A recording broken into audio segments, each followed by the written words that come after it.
Greetings, hope you're doing well. Today I'm doing a quick review of the newest album from legendary outfit The Microphones, titled Microphones in 2020. It has been 17 years since the last official Microphones album, a band which is currently being fronted by Phil Elverum, who has been releasing music in the past couple of years as Mount Eerie.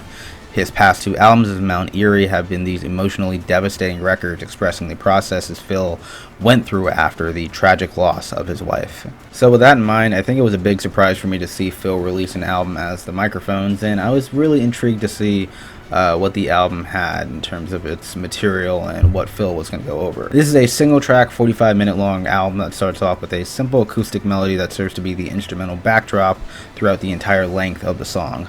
Phil's vocals don't even come in until like 8 minutes have passed into the track, so in that allotted time, the instrumental essentially is going in a loop, but with very subtle progressions to help level the song out for the remaining half hour with some backing guitars and some cracked licks.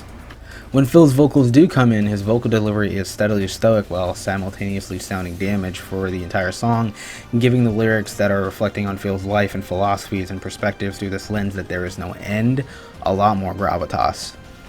Lyrics include that he may never find shelter in another person's arms.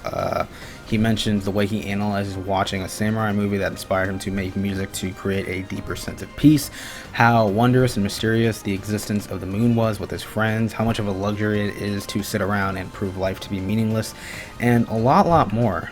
Each of these elongated and verbose verses are separated with these instrumental segues. Some instances will have some ravenous drums, some will have this distorted bass line with crackled chords in the background, some include this smogged drone passage in the middle of the track, and there's also this gorgeous harmonious arrangement of, I think, either strings or a cabal of harmonicas that cascade beautifully into the next verse.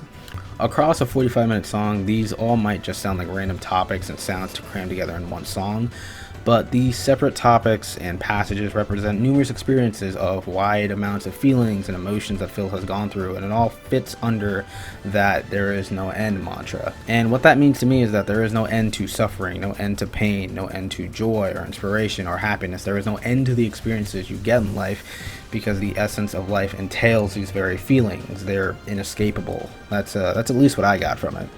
If you're surface listening to the song, you may find it to be boring and just essentially listening to a guy reading his diary extensively with no musical value, no real hooks, no choruses, no refrains, no grooves or anything like that. But for a person like me who has been listening to Phil for a while now, this is another album where Phil is able to show the tragedy of beauty with a tightly hung craft and methodology to songwriting that really only Phil can pull off for me.